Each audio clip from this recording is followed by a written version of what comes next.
જય માતાજી મિત્રો, આજે આપણે આવી ગયા છીએ શીતલા માતા મંદિર હરિદ્વાર કે જે કણખલમાં આવેલું છે. માં સતી કે જ્યાં એનું જન્મસ્થળ છે એ મંદિર આવી ગયા છે. અને આ ખૂબ જ પ્રાચીન એવું શીતલા માતાનું મંદિર છે. અને અહીં લક્ષ્મીનારાયણના પણ મંદિર આવેલું છે, તમે જોઈ શકો છો. જુઓ સામે છે લક્ષ્મીનારાયણ મંદિર છે અને ખૂબ જ પ્રાચીન શીતલા માતાનું મંદિર છે. અને અહીં દક્ષ પ્રજાપતિનો કુંડ પણ ઘાટ પણ આવેલો છે. તો એ પણ અને શિવ શક્તિપીઠ મંદિર એટલે કે શ્રી મહાકાલેશ્વર મંદિર પણ અહીંયા આવેલું છે, તમે જોઈ શકો છો મિત્રો. હરિદ્વારથી લગભગ 4-5 કિલોમીટર દૂર એટલે કે કણખલમાં આ મંદિર આવેલું છે મિત્રો. જેથી કરીને જે કોઈ પણ લોકો આવે હરિદ્વાર ત્યારે કણખલ જાય ત્યારે આ મંદિરની મુલાકાત અવશ્ય લેજો. ખૂબ જ સરસ મજાનું મંદિર છે.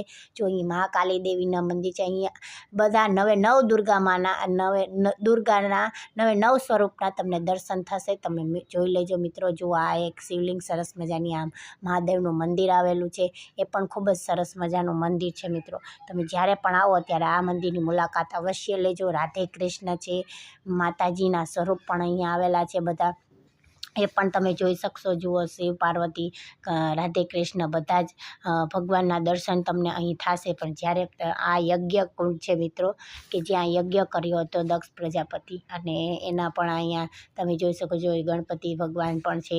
અહીં બધા જ ભગવાનના તમને દર્શન થશે. એટલે જ્યારે પણ અહીં આવો ત્યારે આ મંદિરની મુલાકાત અવશ્ય લેજો, જેથી કરીને તમને ખૂબ જ મજા આવશે. ખૂબ જ પ્રાચીન એવું મંદિર છે, પણ નાનું મંદિર છે પણ ખૂબ જ સરસ મજાનું મંદિર છે મિત્રો. જો આ શીતલા માતાનું મંદિર છે, ખૂબ જ નાનું મંદિર છે પણ બહુ જ સરસ મજાનું મંદિર છે મિત્રો. તમે જોઈ શકો છો.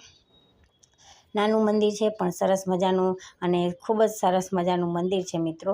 એટલે જ્યારે પણ આવો ત્યારે આના દર્શન અવશ્ય કરજો. અને નાના નાના બધા જ ભગવાનની મૂર્તિ આવેલી છે. બધા જ ભગવાનના તમને અહીં દર્શન થશે. પ્રાચીન એવો વડલો પણ છે. અને જુઓ આ છે દક્ષ ઘાટ તરીકે પણ ઓળખાય છે, જ્યાં ગંગાજી બિરાજમાન છે. કે ગંગાજી પાછળ મંદિરના પાછલા ભાગેથી જ અહીં વહે છે.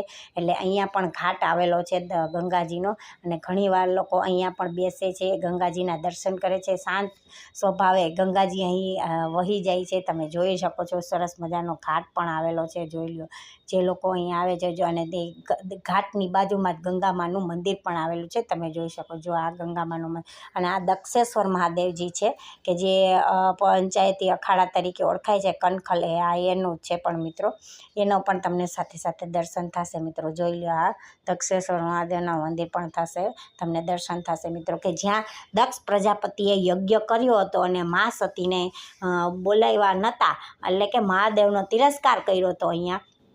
અને પછી જ્યારે એમને મા સતી અહીંયા આવ્યા હતા, અને એ લોકો મા સતીને જ્યારે ભગવાન શંકરનો અહીંયા તિરસ્કાર કરવામાં આવ્યો, દક્ષ પ્રજાપતિ એટલે કે એમના પિતાએ જ મહાદેવનો તિરસ્કાર કર્યો, ત્યારે એણે યજ્ઞકુંડમાં પોતાની જાતને જ બાળી દીધી, એટલે કે હોમી દીધા હતા. અને અહીંયા એ બળીને ખાખ થઈ ગયા હતા. ત્યારે મહાદેવજીએ અહીંયા વીરભદ્ર અને ભદ્રકાલીના સ્વરૂપનો જન્મ કરી, અને એ લોકોને અહીંયા યજ્ઞકુંડમાં આવેલા લોકો સાથે યુદ્ધ કરી અને દક્ષ પ્રજાપતિનું શિરછેદ કર્યું હતું. એટલે કે એનું શિરછેદ કરેલું હતું, એનું મસ્તક કાપી નાખ્યું હતું મિત્રો.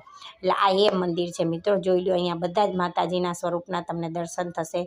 કે બધા જ એટલે કે 9 દુર્ગાના તમને દર્શન થશે. જોઈ લો તમે, ધૂમાવતીજી, બધા 9 દુર્ગાના સ્વરૂપના તમને દર્શન થશે મિત્રો. જોઈ લો, આ બગલામુખીજી માતાજીના દર્શન છે. તમે અહીંયા બધા માતાજીના બધા સ્વરૂપના દર્શન થશે. જોઈ લો, આ માતાજી માતાજીનો દર્શન થશે મિત્રો. અને ખૂબ જ સરસ મજાનું આ દક્ષેશ્વર મહાદેવ મંદિર છે, કે જે આ મહાદેવ મંદિરને દક્ષ પ્રજાપતિના નામ પરથી જ નામ આપવામાં આવ્યું છે, કે દક્ષેશ્વર મહાદેવ એવી રીતનું કહેવામાં આવે છે. સરસ્વતી માં, દુર્ગા માં, બધા જ માતાજી અહીં બિરાજમાન છે, તમે જોઈ શકો છો. અમે જોઈ લો મિત્રો. અને ખૂબ જ સરસ મજાની નાની નાની મૂર્તિ છે, પણ ખૂબ જ સરસ મજાની મૂર્તિ છે મિત્રો. તમે જોઈ રહ્યા છો, જો તમે નિહાળી રહ્યા છો. અને આ હનુમાનજી છે, કે જેના પણ તમને સરસ મજાના દર્શન થશે મિત્રો. અહીં બધા ભગવાન બિરાજમાન છે. એટલે જ્યારે પણ આવો ત્યારે આ મંદિરની મુલાકાત અવશ્ય કરજો.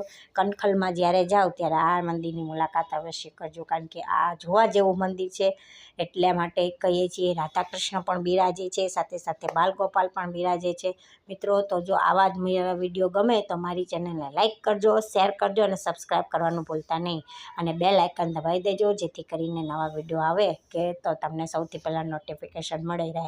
ફરીથી મળીશું મિત્રો નવા વિડીયો સાથે. ત્યાં સુધી સૌને મારા જય શ્રી કૃષ્ણ. આવજો, ટાટા, બાય બાય.